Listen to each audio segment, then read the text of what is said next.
نحمده ونستعينه ونستغفره ونعوذ بالله من شرور أنفسنا ومن سيئات أعمالنا. من يهده الله فلا مضل له ومن يضلل فلا هادي له. وأشهد أن لا إله إلا الله وحده لا شريك له وأشهد أن محمدا عبده ورسوله. يا أيها الذين آمنوا اتقوا الله حق تقاته ولا تموتن إلا وأنتم مسلمون. يا أيها الناس اتقوا ربكم الذي خلقكم من نفس واحدة وخلق منها زوجها وبث منهما رجالا كثيرا ونساء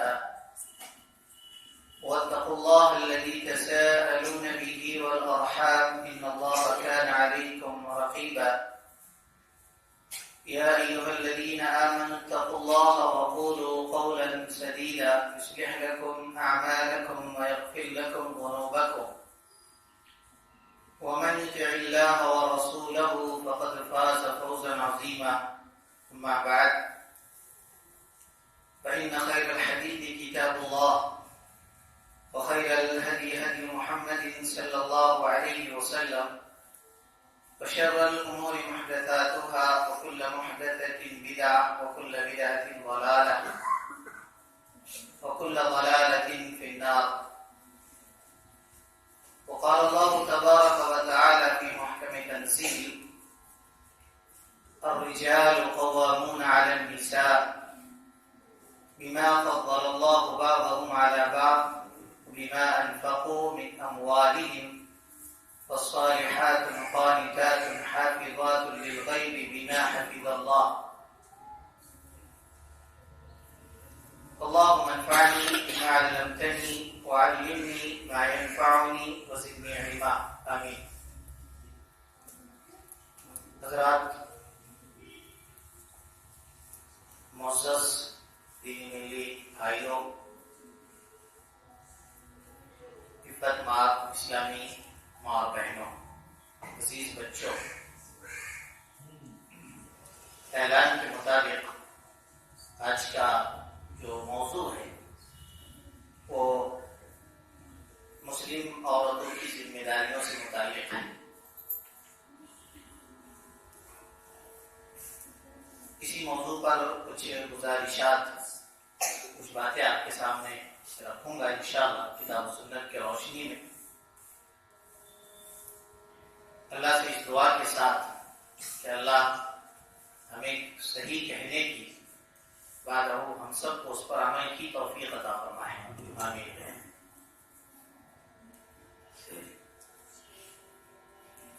عورت تخلیق کے اعتبار سے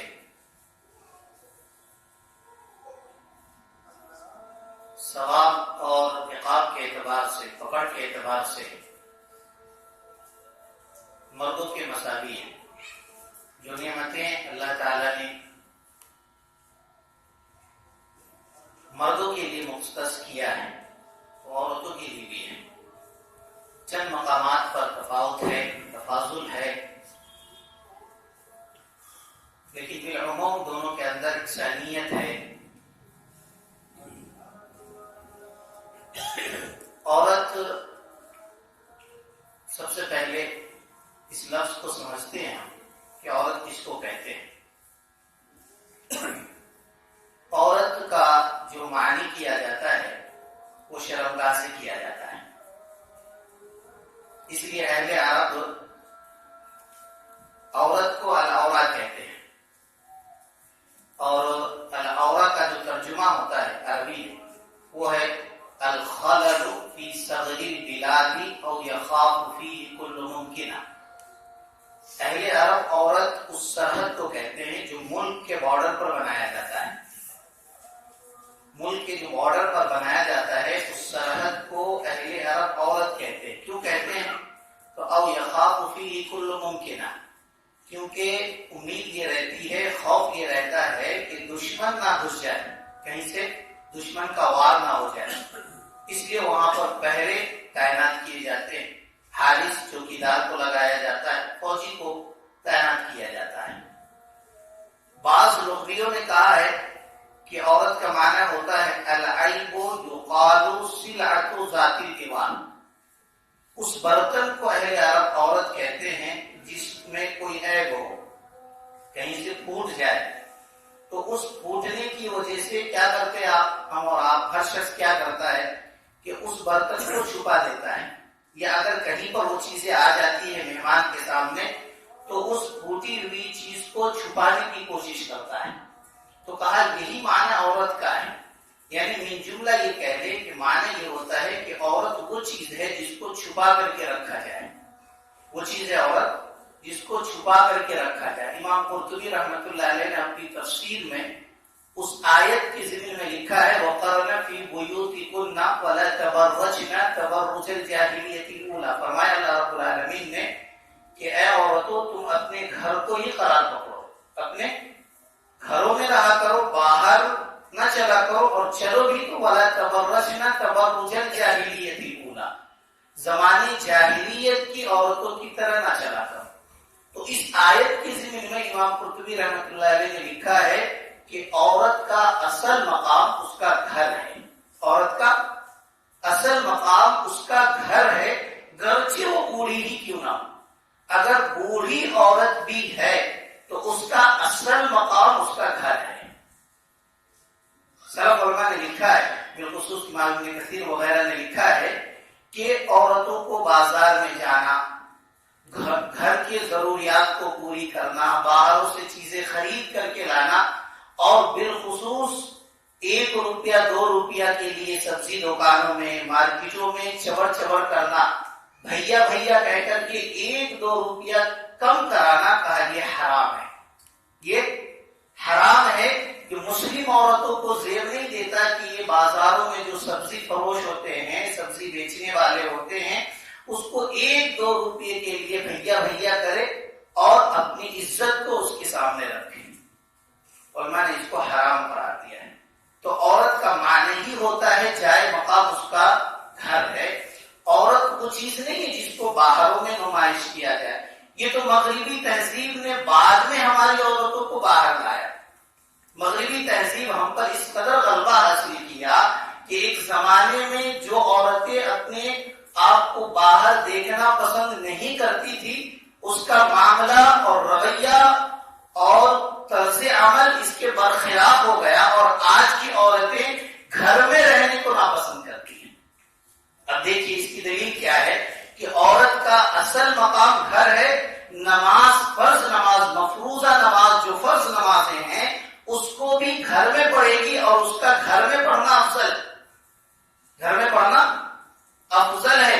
گرچہ وہ مسجد آئے گی اجازت ہے، لیکن افضل یہ ہے کہ وہ گھر میں ہی نماز پڑھے، گھر میں ہی نماز پڑھے. نماز کے لیے نکلنے کی اجازت نہیں ہے، اور جہاں اجازت ہے تو افضلیت سے نکال کر کے اجازت دیا گیا. افضل نہیں ہے کہ عورت باہر گھومے اور مارکیٹوں میں جائے، خرید و فروخت کرے، سبزیاں خریدے، ترکاری خریدے، اور دیگر ضروریات زندگی اور اسباب زندگی کو مہیا کرے گی. عورت کا کام نہیں. تو بات آپ کو سمجھ میں آ گئی کہ عورت وہ چیز ہے جس کی حفاظت ہونی چاہیے. کیوں؟ اس لیے کہ عورت کے ساتھ ایک دشمن، اور ہر انسان کے ساتھ ایک دشمن ہمیشہ لگا رہتا ہے جو اس کو برائیوں پر ابھارتا ہے، اور وہ ہے شیطان. وہ ہے شیطان. شیطانی حملے کا ہمیشہ خدشہ ہے. اس لیے عورت کو گھر میں رکھنا چاہیے، اور عورت خود کو محفوظ اپنے گھر میں رکھیں گی. یہی اسلامی شریعت کا طرز عمل ہے. عورت سے متعلق دوسری بات آج کے خطبے میں آپ یہ ذہن میں رکھ لیں. نبی کریم صلی اللہ علیہ وسلم نے ارشاد فرمایا الدنیا متاع وخیر متاع الدنیا المرأة الصالحہ. المرأة الصالحہ کا پوری دنیا ساز و سامان، پوری دنیا فائدہ اٹھانے کی چیز ہے. جس چیز سے چاہو فائدہ اٹھا لو، اور ان تمام چیزوں میں سب سے بہترین چیز نیک عورت ہے. نیک عورت ہے.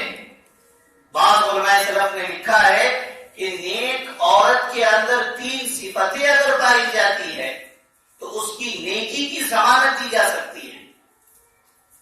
3 صفتیں کیا ہے؟ پہلی صفت یہ ہے کہ وہ اپنے شوہر کی خدمت کرے گی. دوسری صفت یہ ہے کہ اپنے شوہر کے مال کی حفاظت کرے گی. اور تیسری صفت یہ ہے کہ وہ اپنے بچے یا بچیاں اس کی صحیح اسلامی تربیت کرے گی. شوہر کی اس قدر خدمت کرے گی کہ جب شوہر گھر میں ہوگا تو شوہر خوش ہوگا. شوہر اپنے بیوی کو دیکھ کر کے خوش ہو جائے. کہا کہ سب سے بڑی علامت ہے کہ وہ عورت نیک ہے. اس کی نیک ہونے کے لیے سب سے بڑی ضمانت یہ ہے کہ جب بیوی کے چہرے پر دن بھر کا تھکا ماندہ، دن بھر کا پریشان مرد چہرے پر نگاہ لے کر کے جائے تو مرد خوش ہو جائے. یہ عورت کی ضمانت ہے کہ وہ نیک ہے. اور اگر عورت نیک ہے تو معمولی چیز نہیں ہے، معمولی چیز نہیں ہے. اللہ کے رسول صلی اللہ علیہ وسلم نے صحیح الجامع کے اندر حدیث فرمایا کہ اگر کسی مرد کی نکاح کسی نیک عورت سے ہو گئی، یاد رکھیے، جملہ یاد کیجیے، کسی عورت نیک ہے اس سے کسی مرد کی نکاح ہو گئی تو اللہ تعالیٰ نے اس کو آدھا دین دے دیا، آدھا پورا دین مل گیا. اب کہا فَلْيَتَّقِ اللَّهَ شَرْطُ الدِّينِ، آدھے دین کے لیے تم اللہ سے ڈرو، صرف آدھے دین کے لیے صرف اللہ سے ڈرنا ہے. یاد رکھیے کہ نیک عورت وہ چیز ہے جو سارے گھر اور پورے معاشرے کا باغ ڈور کو سنبھال سکتی ہے. تو دنیا ساز و سامان ہے اور سب سے بہترین چیز یہ ہے کہ عورت جس سے فائدہ اٹھایا جا سکتا ہے. اور ایک جملہ آپ یاد رکھ لیں کہ جنت کے اندر بھی جو عورتیں ہوں گی، حورین جس کو کہا جاتا ہے، جس کی خوبصورتی کی دلیلیں دی جاتی ہے، یاد رکھیے کہ یہ جو دنیا کی عورت نیک عورتیں ہوں گی وہ آخرت میں جنت کے اندر ان عورتوں سے بہتر ہوں گی. ان سے وہ جو جنت کے اندر حورین تیار کی گئی ہے مردوں کے لیے، ان سے زیادہ بہتر عورتیں دنیا کی عورت ہوگی. اسباب دو ہوں گے، دو سبب کی بنیاد پر یہ عورتیں ان سے فائز ہوں گی. پہلا سبب یہ ہوگا کہ اللہ تعالیٰ ان کے نیک اعمال کی وجہ سے ان کے درجات کو بلند کرے گا جنت کے اندر. اور دوسرا سبب اس کی خوبصورتی ہوگی. حورین جو ہوگی، حوریں جو ہوں گی، ان سے زیادہ یہ دنیا کی عورت خوبصورت ہوگی. یہ سبب ہے. اس لیے دعا کرنا چاہیے، ربنا هب لنا من ازواجنا وذرياتنا قرة اعين واجعلنا للمتقين اماما. یہ دعا کرنا چاہیے خود اپنے لیے، اپنی بیوی اور بچے اور ذریت کے لیے دعا کرنا چاہیے. اور یہ ہم سب دعا کریں کہ اللہ تعالی ہم سب کو دنیا کی جو بیوی ہے وہ آخرت کے اندر بھی عطا کرے. یہ دعا کریں، ہم اللہ سے مانگے کہ یہی عورت جو دنیا کے اندر آپ کی شریک حیات ہے وہی عورت آخرت کے اندر بھی آپ کی شریک حیات ہو، آپ کی بیوی بنے. اللہ کے رسول صلی اللہ علیہ وسلم نے عورتوں سے متعلق خوب ڈرایا، خوب ڈرایا، خوب نصیحتیں کی ہے. کہا کہ عورتوں سے متعلق ڈرتے رہو. آپ نے کیا فرمایا کہ میں نے اپنے بعد جو سب سے نقصان دینے والے فتنے کو چھوڑا ہے وہ عورت ہے. عورت کو فتنہ کیوں کہا؟ یا تو ہم نے اس کا مفہوم غلط سمجھ لیا ہے یا سمجھنے کی کوشش نہیں کرتے ہیں. عورت اصل میں فتنہ ہے سلف علماء کے نزدیک کہ مرد آگے چل کر کے اس کے حقوق کی تلفی کریں گے، اس کے حقوق ادا نہیں کریں گے. یہ فتنہ ہے. اس میں مبتلا کر دیے جائیں گے کہ مرد حضرات ہمارے بعد نبی صلی اللہ علیہ وسلم کے گزر جانے کے بعد دین سے جیسے جیسی دوری ہوتی جائے گی تو مرد حضرات عورتوں کے حقوق کو پامال کریں گے، عورتوں کے حقوق کو ادا نہیں کریں گے. یہ سب سے بڑا فتنہ ہے. یہ مولانا لوگ کہتے ہیں کہ ان کا بے پردہ چلنا فتنہ ہے فتنہ، لیکن اس سے بڑا فتنہ آپ کے لیے یہ ہے کہ قیامت کے دن اللہ رب العالمین آپ کو اپنی بیوی سے متعلق یہ سوال نہ کر دیں کہ آپ نے اپنی بیوی کا کتنا حق ادا کیا. بعض حضرات آپ دیکھیں گے کہ خود تو نمازی ہوتے ہیں، صدقاتی ہوتے ہیں، حاجی ہوتے ہیں، خوب دیالو ہوتے ہیں، لیکن ان کے گھر کی حالت اچھی نہیں ہوتی ہے. ان کے گھر کی حالت بہت بہتر نہیں ہوتی ہے، ان کے اخلاق اچھے نہیں ہوتے. نبی کریم صلی اللہ علیہ وسلم نے کیا فرمایا کہ انا خیر من اہلی، میں جو ہے اپنی بیوی کے نزدیک سب سے بہتر ہوں اور تم میں بھی بہتر وہ شخص ہے جو اپنے اہل و عیال کے نزدیک بہتر ہو. تو آپ کی بہتری کے لیے اور آپ کے اچھا ہونے کی دلیل یہ ہے کہ آپ کی بیوی آپ سے خوش ہو. حضرت معاویہ بن حیدہ رضی اللہ تعالیٰ عنہ کی حدیث ہے، مشہور حدیث ہے، سنن نبی داؤد کے اندر آیا اللہ کے رسول صلی اللہ علیہ وسلم کے پاس اور کہا ما حق زوجتی احدنا علیہ، اللہ کے رسول صلی اللہ علیہ وسلم مجھ پر میرے بیوی کا کیا حق ہے. آج کا مرد یہ سوال تو ضرور کرتا ہے میرا حق میرے بیوی پر کیا ہے. یہ سوال اللہ ماشاءاللہ کوئی کرتا ہو کہ مجھ پر میرے بیوی کا حق کیا ہے. یہ صحابی کہہ رہا اللہ کے رسول مجھ پر میرے بیوی کا کیا حق ہے، اس کو بیان کر دیجیے. اللہ کے رسول کیا فرماتے ہیں ان تطعمها اذا طعمت وتكسوها اذا اكتسيت ولا تضرب الوجه ولا تقبل ولا تهجر الا في البيت. فرمایا اللہ کے رسول جو تم کھاتے ہو وہی کھلاؤ، جو پہنتے ہو وہی پہناؤ، چہرے پر ہرگز مت مارا کرو، بیوی کو برا بھلا مت کہا کرو، اور گھر میں ہمیشہ اکیلا چھوڑ کر خود باہر کی عیاشیاں مت کیا کرو. آج حضرات اب اس بات پر غور کریں اور اس بات کو ذہن میں رکھیں اور اپنے دامن پر ایک پیرانہ نظر ڈالیں کہ جو خالی اوقات ہوتا ہے، جو فارغ وقت ہوتا ہے، جو کام کاج سے آپ کے پاس بچ جاتا ہے، اس وقت کو یا تو ہم ہوٹلوں میں گزارتے ہیں یا دوستوں کے ساتھ گزارتے ہیں. اصل میں سنت یہ ہونا چاہیے کہ ہم اپنی بیوی بچوں کے ساتھ اس وقت کو گزاریں. اس کو نبی کریم صلی اللہ علیہ وسلم نے وَلَا تَهْجُرْ إِلَّا فِي الْبَيْتِ کہا کہ گھر میں ہمیشہ اکیلا ہے، گھر میں ہمیشہ اکیلا ہے. اور جب آپ جائیں گے تو ایک دم آقا کی طرح، بادشاہ کی طرح، حاکم کی طرح جائیں گے اور اس پر جو حکومت کرنا ہوگا آپ کر لیں گے. یہ آپ کے نوکر نہیں ہیں، آپ کے غلام نہیں ہیں، یہ عورتیں آپ کی نوکرانی نہیں ہے کہ آپ جیسے چاہے اس کو استعمال کریں. یہ اسلام کا تقاضا نہیں ہے اور اسلام اس کی تعلیم بھی نہیں دیتا ہے. دونوں کے حق ہیں، دونوں کے آپسی حقوق ہیں اور اس کو سمجھنا ہے، پڑھنا ہے. تو عورت سے متعلق نبی کریم صلی اللہ علیہ وسلم نے ڈرایا ہے، ڈرنا چاہیے. قیامت کے دن آپ اس بات کو ذہن میں رکھیں کہ آپ کی جو ذمہ داری ہے اس ذمہ داری سے متعلق صحیح بخاری کی حدیث ہے کلکم راع وکلکم مسئول عن رعیتہ، کہ ہر شخص ذمہ دار ہے، ہر شخص ذمہ دار ہے اور قیامت کے دن اس سے اس کی ذمہ داری سے متعلق سوال کیا جائے گا، پوچھا جائے گا. آج ہوٹلوں میں کھانے والے مرد حضرات اور باہر زیادہ وقت گزارنے والے حضرات اس بات کو ہمیشہ ذہن میں رکھے کہ ممکن کہیں اللہ رب العالمین اس وقت کی فارغ الوقت کے متعلق قیامت کے دن آپ سے سوال نہ کریں. حضرات اس بات کو ذہن میں رکھے. عورت بڑی اچھی چیز ہے، نعمت کی چیز ہے. مقصد تخلیق عورت کا کیا ہے؟ اللہ اکبر. قرآن مجید کی سورۃ الروم میں اللہ رب العالمین اس کی وضاحت فرما دیا ہے. کیا فرمایا کہ ہم نے عورت کو تمہارے ہی بدن سے پیدا کیا. حضرت آدم علیہ السلام کیا پیدا کیا؟ کأزواجا لتسکنوا الیہا، ہم نے اس کو تمہاری بیوی بنا دیا تاکہ تم اس سے سکون حاصل کرو. سکون بنا کر کے ہم نے پیدا کر دیا ہے اور یہ سکون ہے، راحت جہاں ہے. اس دنیا کے اندر بھی راحت جہاں ہے اور انشاءاللہ قیامت کے دن بھی یہ راحت جہاں ہوگی.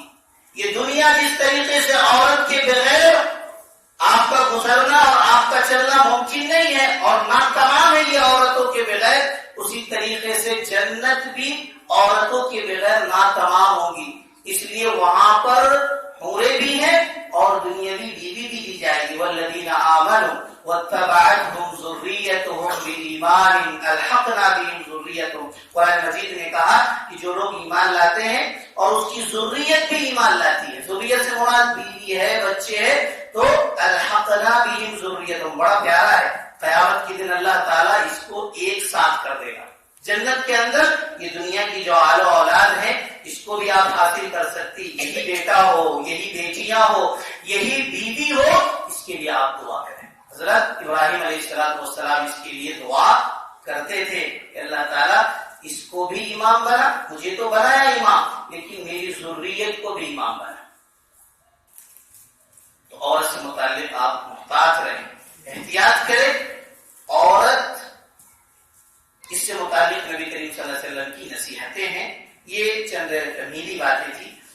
ذمہ داری سے متعلق بہت ساری باتیں آتی ہیں، بہت ساری باتیں ہیں جو کی جا سکتی ہے، لیکن عورت آج کے اس زمانے میں، اس معاشرے میں، اس سماج میں عورت نے اپنا حق اور اپنی ذمہ داری کو بھلا دیا ہے.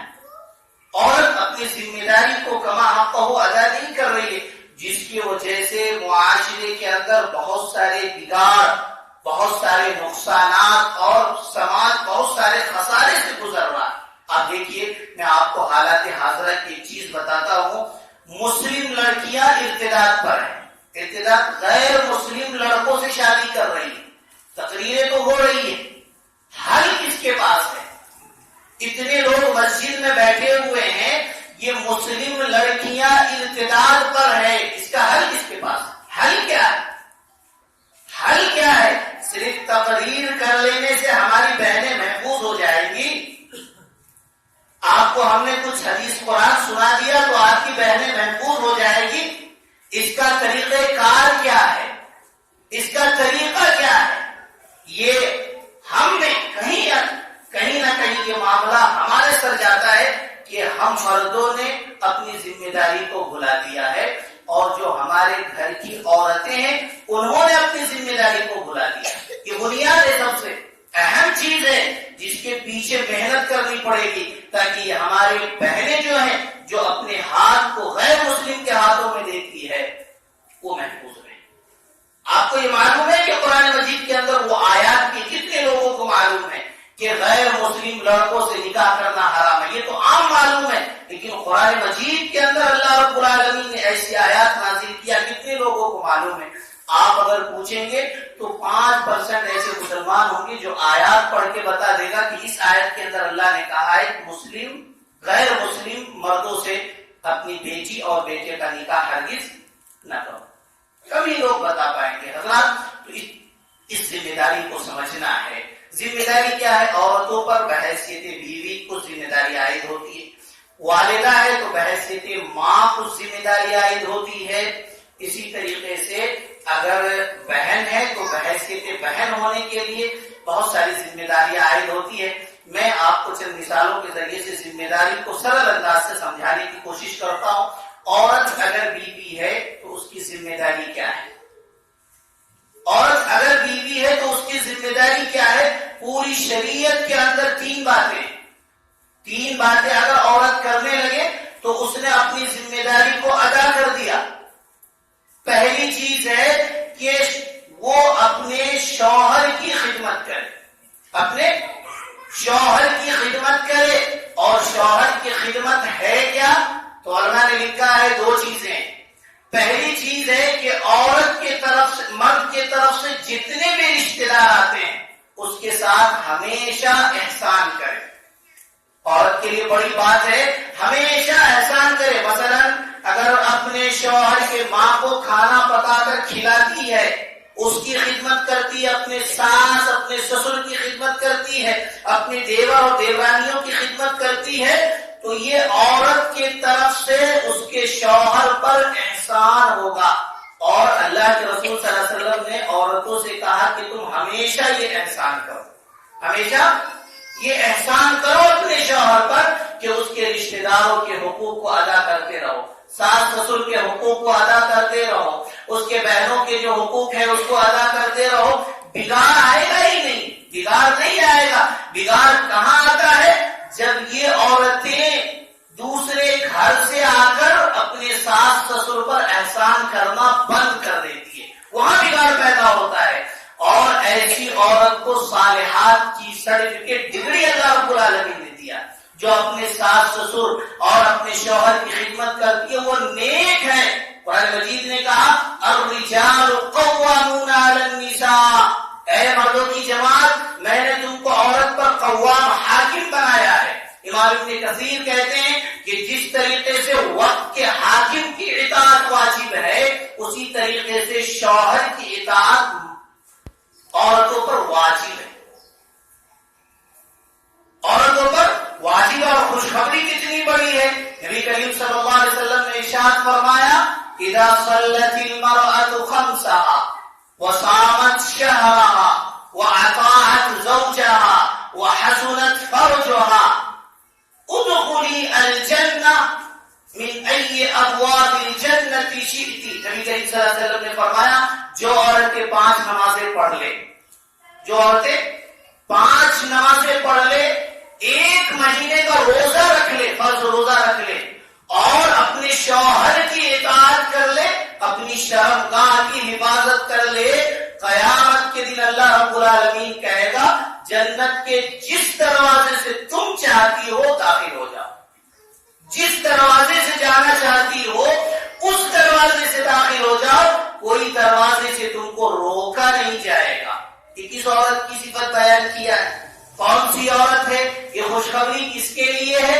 ان عورتوں کے لیے ہے جو اپنے ذمہ داری شوہر کی خدمت میں نمبر 1 پر ہے، اپنے شوہر کی خدمت کرتی ہے. تو نبی کریم صلی اللہ علیہ وسلم نے اس کو یہ خوشخبری دیا ہے کہ تم جنت کے جس دروازے سے چاہتے ہو جا سکتے.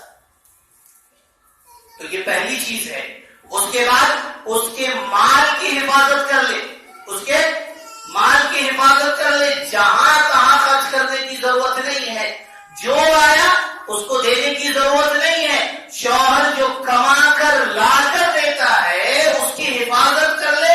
اللہ اکبر. نبی کریم صلی اللہ علیہ وسلم نے کہا کائنات کی سب سے بہترین عورت ہے، مسلم شریف کی حدیث، کائنات کی سب سے بہترین عورت ہے جو شوہر کما کر کے لا کر دیتا ہے اس کی وہ حفاظت کرتی ہے. اس میں علماء نے یہ بھی لکھا ہے کہ بیٹا اخراجات نہیں ہوتا، زیادہ خرچ نہیں کرتی ہے، ادھر ادھر کی چیزیں نہیں لاتی ہے گھر میں، ضرورت کی چیزیں ہی استعمال کرتی ہے. کہا یہ بھی حفاظت ہے، جہاں خرچ کرنا ہے وہیں خرچ کرتی ہے.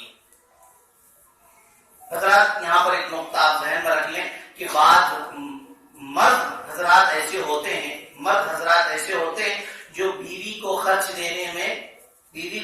دینے میں کوتاہی کرتے ہیں. اس کو ڈرنا چاہیے.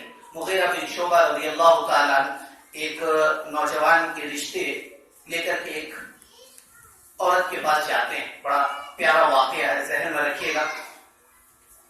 مغیرہ بن شعبہ رضی اللہ تعالیٰ عنہ کو لڑکی کہتی ہے کہ جو میرا منگیتر ہے، جس کا آپ نے رشتہ لے کر آیا ہے، آپ اس سے چند سوالات کر لیں، میں راضی ہو جاؤں گی.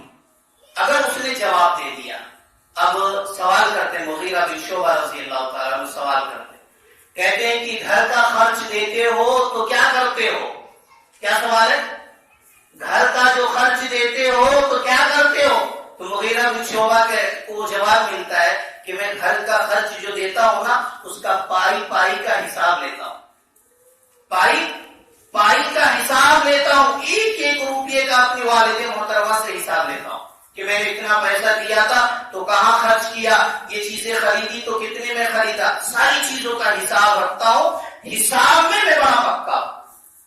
میں بڑا پکا ہوں. اب وہ نوجوان سوال کرتا حضرت مغیرہ بن شعبہ سے، کہا کہ آپ کیا کرتے ہیں؟ تو حضرت مغیرہ کہتے ہیں کہ میں ضرورت کی چیزیں لا کر کے دے دیتا ہوں، یہ نہیں پوچھتا ہوں کہ کہاں خرچ ہوا، یہ نہیں پوچھتا، صرف لا کر کے دے دیتا ہوں، پوچھتا نہیں کہ کہاں خرچ ہوا. لڑکی پردے کے اندر سن رہی ہے، جواب دیتی ہے کہ میں اس بڈھے سے شادی کر لوں گی لیکن تم سے شادی نہیں کروں گی. اور میں نے لکھا ہے، بالخصوص علامہ البانی رحمۃ اللہ علیہ اس حدیث کی شرح کرتے ہوئے لکھا ہے کہ مرد اگر بیوی کو 5 کلو شکر لا کر کے دے دے اور خرچ ہو جائے تو حساب نہیں لے سکتا ہے، حساب نہیں لے گا، کیونکہ اس نے اگر خرچ کیا ہے تو اپنی ذات پر، اپنے شوہر پر یا آپ کے رشتہ داروں پر خرچ کیا ہے. ممکن ہے کہ ہر مہینہ آپ کا 5 کلو شکر ختم ہوتا ہے، کسی مہینے میں آپ کے گھر مہمان زیادہ آ گئے اور 1 کلو زیادہ خرچ ہو گیا تو آپ کو پوچھنے کا حق نہیں بنتا ہے، کیونکہ یہ ضرورت کی چیزیں ہیں. بعض مقامات پر آپ پوچھئے، لیکن کھانے پینے کی چیزیں ہیں، ضروریات کی چیزیں ہیں، اشیاء ایسی ہیں جو استعمال ہو سکتی ہے، اس سے متعلق آپ عورتوں سے سوال نہیں کر سکتے اور کرنا بھی نہیں چاہیے. کر بھی نہیں سکتے اور کرنا بھی نہیں چاہیے. یہ کنجوسی کی دلیل ہے، بخالت کی دلیل ہے. بخیل ہے ایسا شخص جو اپنی بیوی سے بار بار سوال کرتا ہے کہ 5 کلو میں نے تیل لا کے دیا کہاں گیا، اتنا شکر لا کے دیا کہاں گیا، اتنے چاول لائے تھے اتنے آٹے لائے تھے کہاں گئے. یہ سوال تو کنجوس لوگ کرتے ہیں جو گن گن کر کے کھاتے ہیں کہ شام میں 1 روٹی کھائیں گے، رات میں صبح میں 1 روٹی کھائیں گے، دوپہر میں 1 روٹی کھائیں گے. کبھی آپ نے اگر 2 روٹی کھا لیا، بھولے سے 2 روٹی کھا لیا تو ظاہر سی بات ہے آٹے کا زیادہ مقدار خرچ ہوا، تو آپ عورت سے سوال نہ کرے اور کرنے کی اجازت بھی نہیں دی جا سکتی ہے.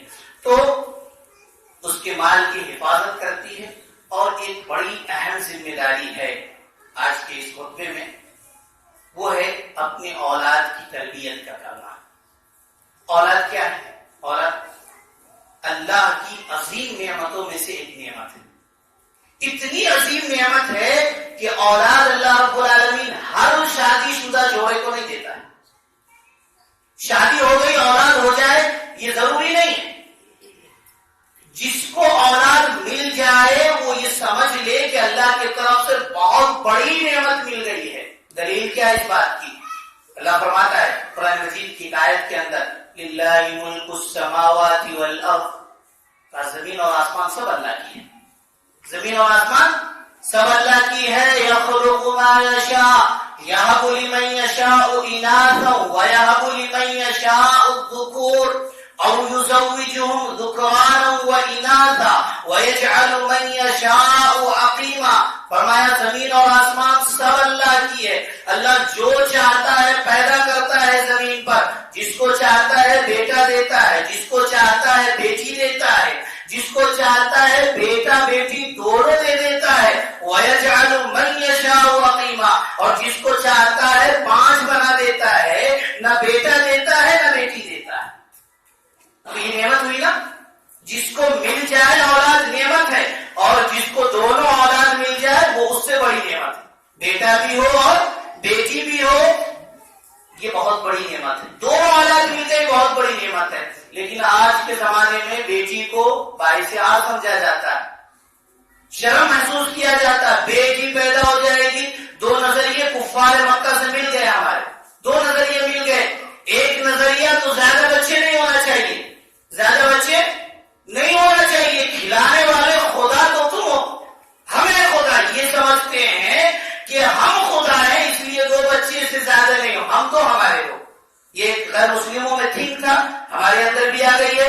کفار مکہ کے اندر بھی یہ سوچ، اس کو پرورش کی کون کرے گا، اس کو کھلائے گا کون. یاد رکھیں میں ایک نسخہ بتاتا ہوں. رزق نہیں مل رہا، رزق میں کمی ہے، اولاد پیدا کرو رزق ملے گا. قرآن مجید کے اندر 2 آیت ہے.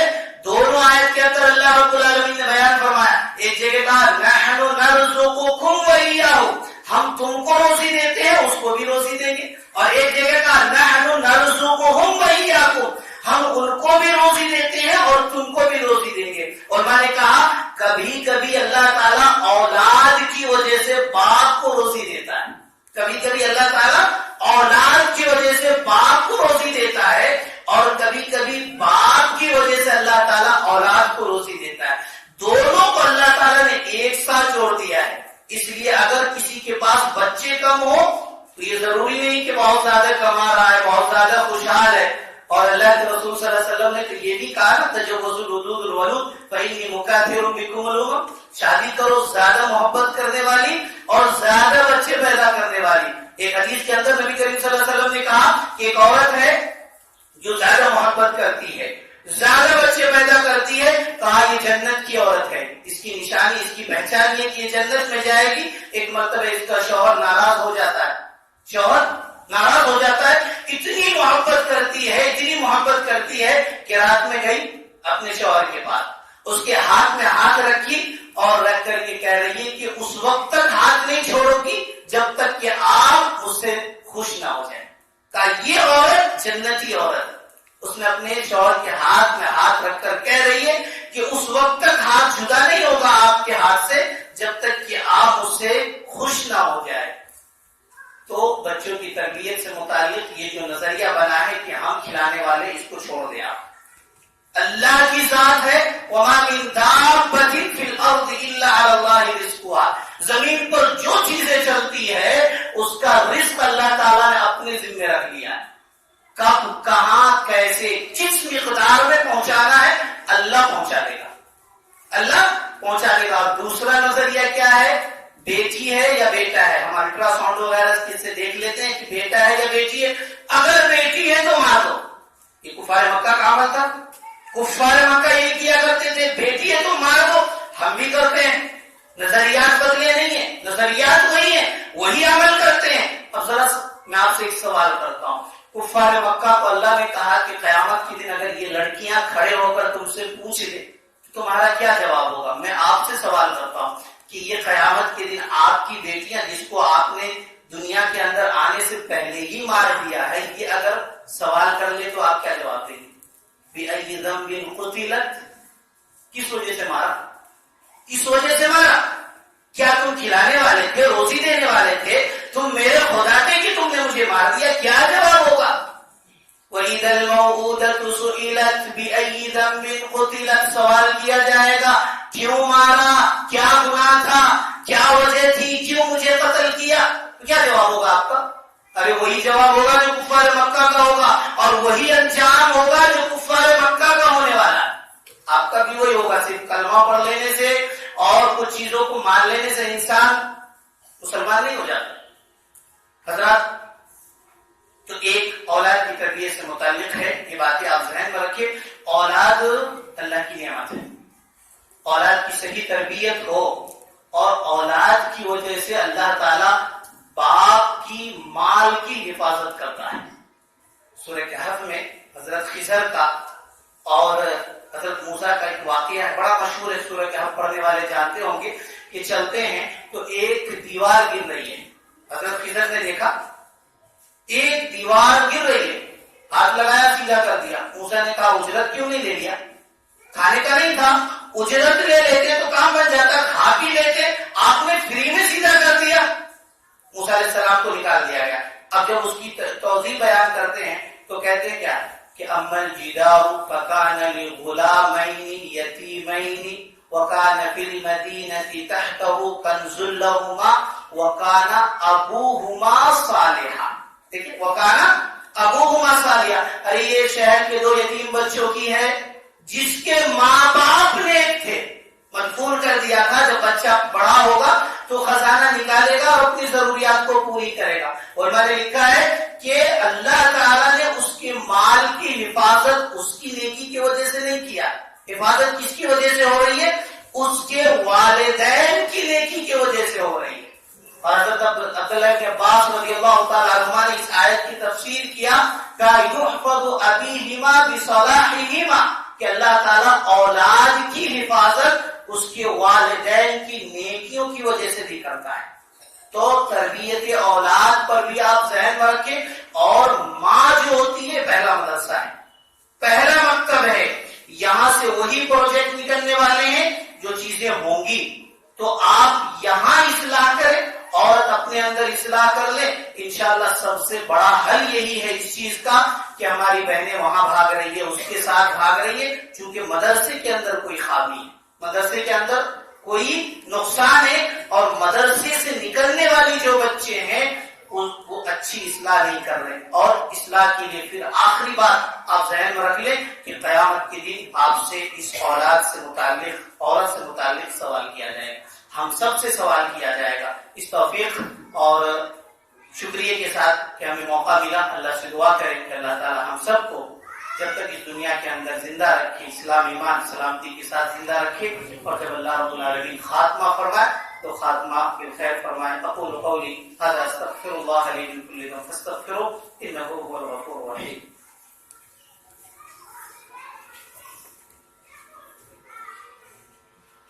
الحمد لله حمدا كثيرا طيبا مباركا فيه, ان الله وملائكته يصلون على النبي يا ايها الذين امنوا صلوا عليه وسلموا تسليما. اللهم صل على محمد وعلى ال محمد كما صليت على ابراهيم وعلى ال ابراهيم انك حميد مجيد. اللهم بارك على محمد وعلى ال محمد كما باركت على إبراهيم وعلى آل إبراهيم إنك حميد مجيد. عباد الله رحمكم الله، إن الله يأمر بالعدل والإحسان وإيتاء ذي القربى وينهى عن الفحشاء والمنكر ولذكر الله أكبر والله يعلم ما تصنعون.